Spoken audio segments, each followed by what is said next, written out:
নমস্কার। আজকের আলোচনা করালি অমাবস্যা। আগামী 18ই মার্চ 2026 বুধবার অমাবস্যা লাগবে, কিন্তু এই বিশেষ সময় ওই অমাবস্যার মধ্যে সন্ধ্যা 6:35 হতে রাত্রি 10:15 পর্যন্ত বিশেষ সময় করালি অমাবস্যা। কেন করালি অমাবস্যা?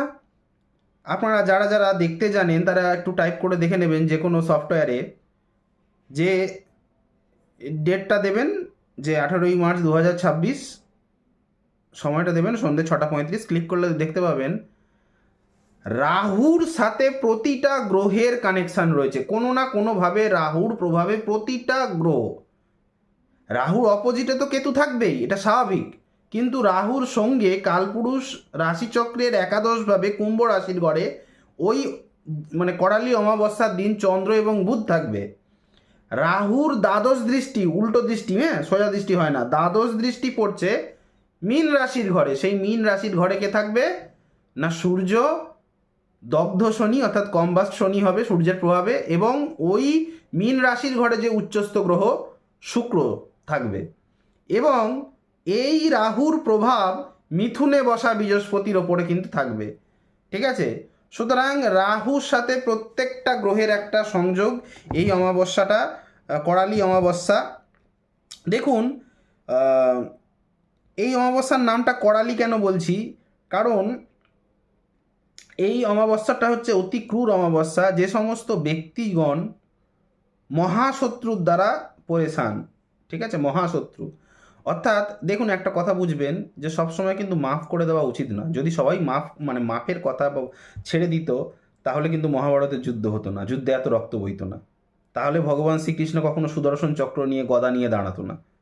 সবাই যদি ওই হাতে, শ্রীকৃষ্ণের হাতে পদ্ম ফুলের মানে বুঝতো, সবাই যদি মানে মা কালীর যদি আশীর্বাদের মর্ম বুঝতো, তাহলে কিন্তু মা কালীকে কাঠারি চালাতে হতো না। সুতরাং এই করালি অমাবস্যাটা হচ্ছে যারা একদম আপনার গলায় ঠেকে গেছে, গলার কাঁটা তুলে দেওয়ার, বাকিটা আপনারা বুঝে গেছেন যে কি ধরনের অমাবস্যা এটা। কিন্তু আমি কিছু কিছু প্রভাব বলবো, আপনাদের জীবনে কি রকম পরিবর্তন আসবে এই সময়।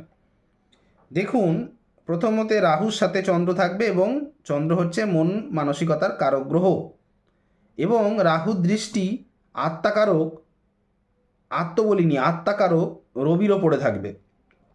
সুতরাং মনের শান্তি, মনের স্বস্তি একদম থাকবে না। মন সবসময় একদম কি বলবো, মানে বহির্মুখী, এই এক ভাববেন, অন্য এক ভাববেন, কোনো সিদ্ধান্তে উপনীত হতে পারবেন না, ডিসিশন সঠিক নিতে পারবেন না। কেন? বুধ রাহুর আন্ডারে, রাহুর ইনফ্লুয়েন্সে জড়ত্ব যোগ সৃষ্টি করে বসে রয়েছে। ঠিক আছে, তো মনে আনন্দ বলে কোনো জিনিস থাকবে না, মন মরা ভাব একটা। এবং সেই সঙ্গে সঙ্গে পরামর্শদাতা গ্রহটি বৃহস্পতি, যিনি কিনা কালপুরুষ রাশিচক্রের তৃতীয়ভাবে বসে রয়েছে, তিনিও কিন্তু এই রাহুর ইনফ্লুয়েন্সে থাকবেন। সুতরাং বুদ্ধি ভ্রষ্টে যাওয়ার একটা ব্যাপার, বা বুদ্ধি সঠিক পথে না গিয়ে মানে বেঠিক পথে পরিচালনা হওয়ার একটা সম্ভাবনা থাকবে। এবং শত্রুর কুপরামর্শে, আপনার হয়তো শত্রু ক্ষতি চায়, তার কুপরামর্শে আপনার কোনো জীবনে ক্ষতি হতে পারে। দেখুন, বৃহস্পতি রাহুর আন্ডারে তো বহুদিন আছে, কিন্তু চন্দ্র এবং সূর্য যেভাবে আছে এবং বুধও যেভাবে আছে, দেখবেন গুরুর নিন্দা, গুরুর নামে যে কোনো গুরু বদনাম করে কিন্তু আপনারা নিজেদের তন্ত্রমন্ত্র শক্তি বা যাই হোক আপনাদের জপের যে শক্তি, সেগুলো কিন্তু হারাতে যাবেন।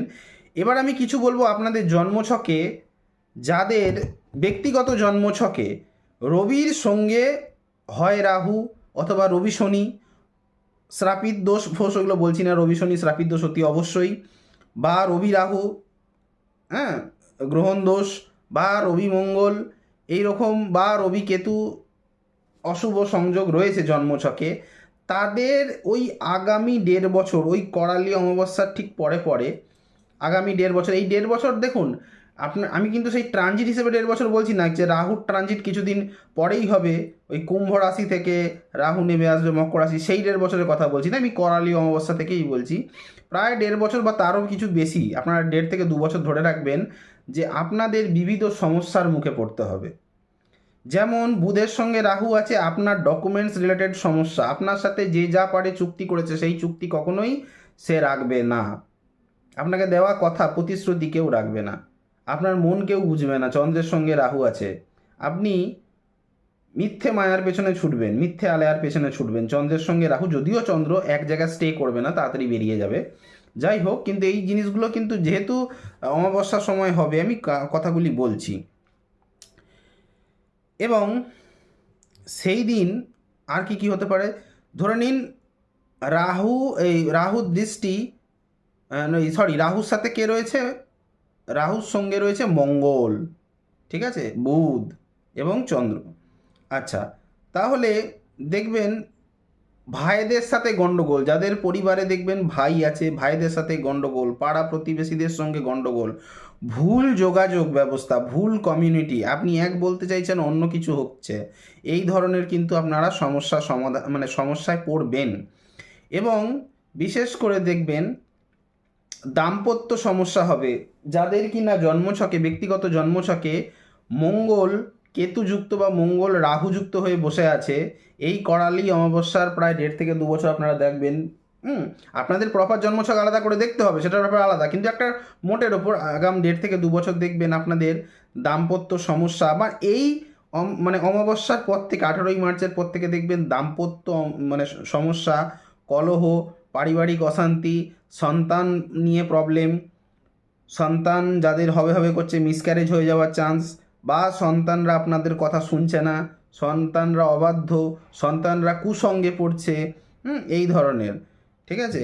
এবং যাদের জন্মছকে শুক্র রাহু সংযোগ রয়েছে, তারা কিন্তু জেনে রাখবেন শুক্র রাহু সংযোগে ভুল পথে, ভুল পথে বা একটা ধুম করে আবেগের বশে কারোর পেছনে, কোনো এক মহিলার পেছনে খরচ করে দেওয়া, একটা হেভি ওয়েট অ্যামাউন্টের কোনো গিফট কিনে কাউকে গিফট করে দিলেন, এই ধরনের কোনো সমস্যা, ঠিক আছে।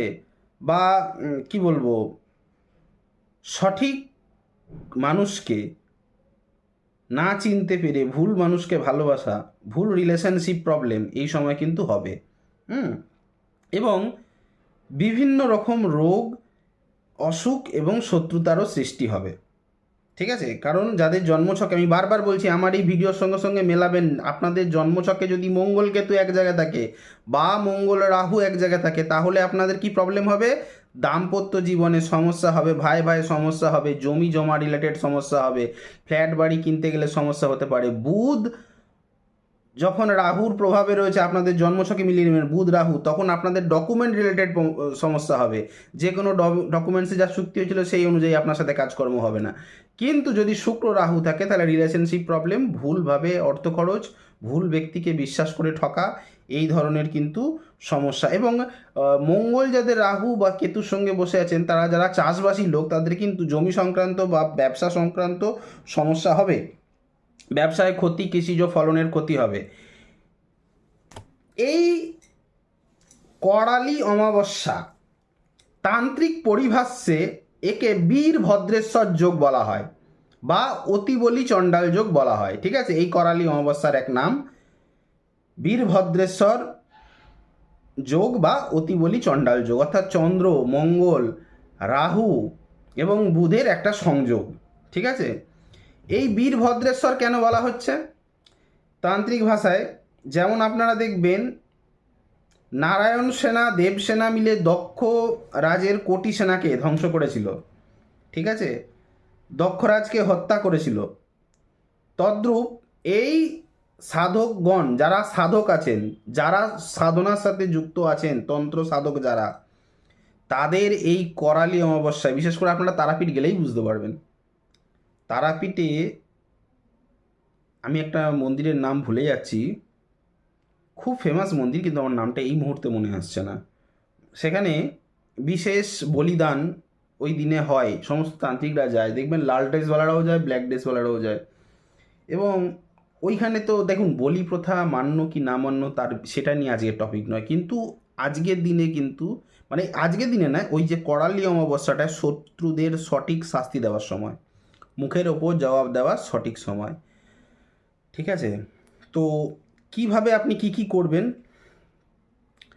দেখুন, এই যে বিরাচার, এই যে আমরা মানে কাউকে ওপর মারণ বলুন, এর দেবীকে ভদ্রকালী আমরা সবাই জানি, এবং এর মানে দেবকে মহাভৈরব, যাকে বলা হয় উন্মত্ত মহাকাল ভৈরব। ঠিক আছে? এই দিন শত্রুদের দণ্ড দেওয়া অর্থাৎ শাস্তি দেওয়া, দমন করা, রোগগ্রস্ত ব্যক্তির রোগ নিবারণের জন্য প্রতিকার করার এক উত্তম দিন। ঠিক আছে? এই দিন আপনারা কিভাবে, সাধকগণ কিভাবে কি করবেন, করালি মার্গ অমাবস্যার ক্রিয়ার্চন বিধিটা বলছি।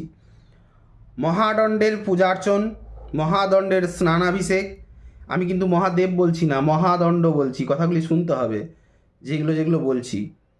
মহাদণ্ডের পূজার্চন, মহাদণ্ডের স্নানাভিষেক, কপাল মহাপাত্রের পূজা, যাদের কাছে কপাল আছে, যাদের কাছে নেই, সবার কাছে যে থাকবে তার কোনো মানে নেই। কপাল মহাপাত্রের পূজার্চন, যাদের কাছে কপাল আছে তাদের কপাল মহাপাত্রের স্নানাভিষেক, কপাল মহাপাত্রের মহাভোগ নিবেদন করবেন। যাদের কাছে নেই শুধুমাত্র দুটো করবেন, মহাদণ্ডের পূজার্চন, মহাদণ্ডের স্নানাভিষেক। আচ্ছা, তারপর 5খানা যজ্ঞ বলবো, সেই যজ্ঞের মধ্যে মিনিমাম একটা করতেই হবে। শত্রু দমনের উদ্দেশ্যে বা শত্রু প্রাণনাশের উদ্দেশ্যে প্রত্যঙ্গিরা বগলামুখী হোমযজ্ঞ করতে পারেন, বা বগলামুখী হোমযজ্ঞ করতে পারেন, বা মহাকাল ভৈরবের হোমযজ্ঞ, রুদ্র মহালক্ষ্মীর হোমযজ্ঞ, বা মহাভদ্রকালীর হোমযজ্ঞ। ঠিক আছে? দেখুন, এই রুদ্র মহালক্ষ্মীর হোমযজ্ঞটা না করলেও চলে। ঠিক আছে? আর কি করতে পারেন, আর আপনারা কিছু বলছি। রুদ্র মহাকাল ভৈরব হোম বলেছি আমি, উচ্ছিষ্ট চণ্ডালিনী হোমযজ্ঞ করতে পারেন। যাদের রোগ থেকে মুক্তির মানে রোগ মুক্তিতে আপনারা ত্রম্বকেশ্বরের হোমযজ্ঞ করতে পারেন, মৃত্যুঞ্জয়ের হোমযজ্ঞ করতে পারেন, এবং নৃসিংহদেব হোমযজ্ঞ করতে পারেন। তবে সবকটাই যে করতে হবে তার কোনো মানে নেই, যার যেটা প্রয়োজন। যদি শরীর খারাপ হয়, কারো রোগ মুক্তির জন্য, সে আপনার লাস্টের ওই 3টের মধ্যে যে কোনো একটা, হয় ত্রম্বকেশ্বর হোমযজ্ঞ, নয় মৃত্যুঞ্জয় হোমযজ্ঞ, নয় নৃসিংহদেব হোমযজ্ঞ। আমার সঙ্গে যোগাযোগ করতে হলে স্ক্রিনে দেওয়া নাম্বারে কল বা হোয়াটসঅ্যাপ করে যোগাযোগ করতে পারেন, অতি অবশ্যই শত্রুদের একদম শেষ দেখে ছাড়ার দিন। ঠিক আছে? বাকিটা আমি বলছি না মিডিয়াতে, সব রকমেরই কাজ হয়, কল করে বুঝে নিতে হবে। তবে ইলিগেল কাজটা আমি খুব একটা করিই না ইলিগেল কাজ, সব নৈতিকতা মেনেই করি, তবে কল করে জেনে নেবেন, বেটার হবে মিডিয়াতে এইসব না বলে কল করে জেনে নেবেন।